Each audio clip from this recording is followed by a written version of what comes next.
Hello friend, Tulsi ji की कहानी। कार्तिक महीने में सब औरतें तुलसी माता को सींचने जाती हैं। सब तो सींच कर आती, परंतु एक बुढ़िया आती और कहती है, हे तुलसी माता, सत की दाता, मैं तेरा बिरवा सींचती हूँ।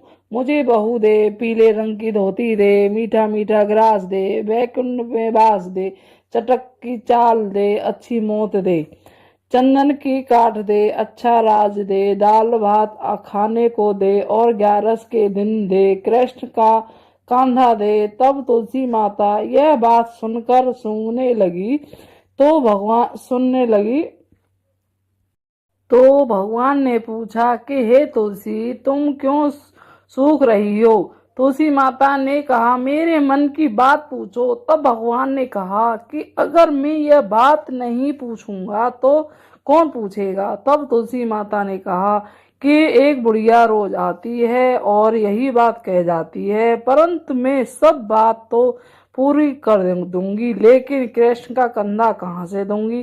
तो कृष्ण भगवान बोले कि जब वह मरेगी तो अपने आप कंधा दे आऊंगा। तो बुढ़िया माई से कह दियो। बाद में बुढ़िया माई मर गई। सारे गांव वाले इकट्ठे हो गए और बुढ़िया को ले जाने लगे तो वह इतनी भारी हो गई कि किसी से भी नहीं उठी। तब सबने कहा, यह तो इतनी पूजा पाठ करती थी, पाप नष्ट होने की माला फेरती थी, फिर भी भारी हो गई। बूढ़े ब्राह्मण के वेश में भगवान आए और सबसे पूछा कि यह कैसी भीड़ है? तब आदमी बोले कि यह बुढ़िया मर गई, पापड़ी थी, इसलिए किसी से नहीं उठती। तो भगवान ने कहा, मेरे को एक बात कान में कहने दो तो उठ जाएगी।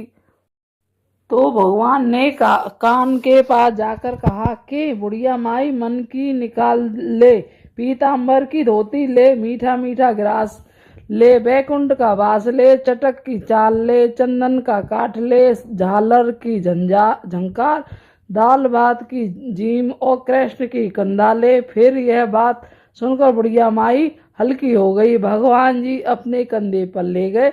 आखिर उसे मुक्ति मिल गई। हे तुलसी माता, जैसी उसकी मुक्ति करी वैसी हमारी भी करना, और जैसे भगवान ने कंधा उसको दिया वैसा हमें भी देना। हे तुलसी माता, जय हो मेरी माँ।